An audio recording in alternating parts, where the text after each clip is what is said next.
Kaleidoskop Arema FC di 2022. Tahun 2022 segera berlalu.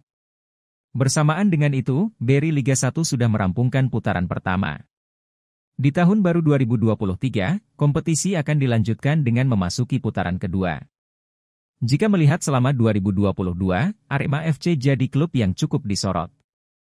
Tim berjuluk Singo Edan ini ibarat sedang naik roller coaster. Di pramusim meraih gelar juara, Piala Presiden. Tapi setelah itu terjadi tragedi Kanjuruhan yang berimbas pada klub dan sepak bola Indonesia. Arema berada di titik terendah dan sempat bimbang mengambil keputusan. Karena mental pemain dan manajemen goyah melihat tragedi yang memakan 135 korban jiwa. Berikut kaleidoskop Arema di 2022. 17 Juli, juara Piala Presiden. Arema meraih trofi pertamanya di tahun 2022. Piala Presiden yang jadi turnamen pemanasan berhasil disabet. Di final, Singo Edan menghadapi Borneo FC dengan sistem home and away. Final pertama yang berlangsung di Malang, Arema menang 1-0. Gol tunggal striker Abel Camara jadi penentu kemenangan tersebut. Sedangkan leg kedua yang berlangsung di Samarinda berakhir imbang tanpa gol. Ini sekaligus jadi trofi ketiga Arema di Piala Presiden. Sebelumnya mereka jadi juara di tahun 2017 dan 2019. Trofi ini membuat manajemen Arema bersukacita. Apalagi Presiden Arema, Gilang Widya Pramana. Karena ini jadi gelar pertamanya untuk Singo Edan. Padahal di turnamen ini, Arema kurang meyakinkan di awal. Bahkan laga pertama di Stadion Kanjuruhan, Kabupaten Malang, Arema dipermalukan PSM Makassar 0-1. Beruntung setelah itu mereka cepat bangkit dan tak terkalahkan sampai babak final. 30 Juli, kemenangan pertama di Liga 1. Arema memulai kompetisi dengan percaya diri. Karena mereka berstatus sebagai juara turnamen pramusim, Piala Presiden. Namun kemenangan Arema di Liga 1 baru diraih di matchday kedua. Yakni saat menjamu PSIS Semarang. Arema menang tipis 2-1 di Stadion Kanjuruhan, Kabupaten Malang. 3 poin ini diraih dengan susah payah. Justru Arema tertinggal lebih dulu lewat gol gelandang PSIS, Taisei Marukawa. Baru di penghujung laga Singo Edan mencetak 2 gol. Lewat Ilham Udin Armain dan Sergio Silva. Ini jadi tanda jika Arema seperti kehabisan bensin di Liga 1. Setelah jadi juara pramusim, justru posisi Arema berkutat di papan tengah Liga 1.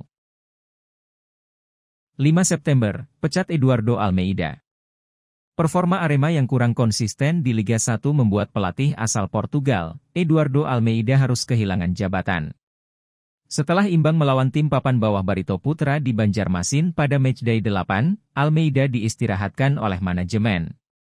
Padahal pelatih 44 tahun itu masih punya kontrak hingga 2024 mendatang. Desakan dari Aremania juga jadi sebuah pertimbangan manajemen mengambil keputusan ini. Karena mantan pelatih Semen Padang ini punya hubungan yang kurang baik dengan supporter. Terutama bagaimana cara Almeida menghadapi kritikan di media sosial. Sang pelatih tidak mempedulikan kritikan itu dan membuat Aremania semakin jengkel kepadanya.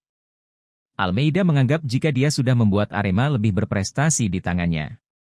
Di Liga 1 2022, Singo Edan finish di urutan 4. Padahal sebelumnya hanya ada di papan tengah. Selain itu, dia memberikan gelar Piala Presiden 2022. Ini sekaligus trofi pertama Almeida di Indonesia. 6 September, tunjuk Javier Rocha sebagai pelatih baru. Hanya berselang sehari setelah memecat Eduardo Almeida, manajemen Arema merilis pelatih baru. Yakni, Javier Rocha. Pelatih asal Chili itu dipercaya menangani Arema karena sudah paham dengan karakter sepak bola Indonesia. Termasuk Arema. Sehingga tidak butuh waktu lama baginya untuk melakukan adaptasi. Mengingat Rocha langsung bertugas memimpin Arema untuk lanjutan Liga 1. Hanya saja pergantian pelatih tidak langsung membuat Arema konsisten. Bersama Rocha, sudah 9 laga dilalui hingga putaran pertama Liga 1 selesai. Ada 5 laga yang berhasil dimenangi, sisanya berujung 4 kekalahan. Sehingga posisi Arema masih berada di papan tengah. Tepatnya urutan 7 dengan 26 poin. 1 Oktober, tragedi Kanjuruhan. Ini jadi momen kelam sepak bola Indonesia. Setelah Arema kalah dari rivalnya, Persebaya Surabaya. Terjadi kekacauan di Stadion Kanjuruhan. Gas air mata ditembakkan aparat keamanan ke arah tribun penonton. Total 135 orang kehilangan nyawa dalam tragedi ini. Ini membuat kompetisi terhenti 2 bulan. Selain itu, efeknya juga masih terasa sampai saat ini. Aremania hampir setiap minggu melakukan aksi turun ke jalan agar tragedi ini diusut tuntas. Stadion Kanjuruhan juga tidak bisa digunakan lagi. Pemerintah akan merobohkan stadion tersebut dan melakukan pembangunan ulang untuk menjadi stadion yang memenuhi standar FIFA. Selain itu, Arema dijatuhi sanksi bermain di luar Malang dan tanpa penonton sampai Liga 1 2022-2023 selesai.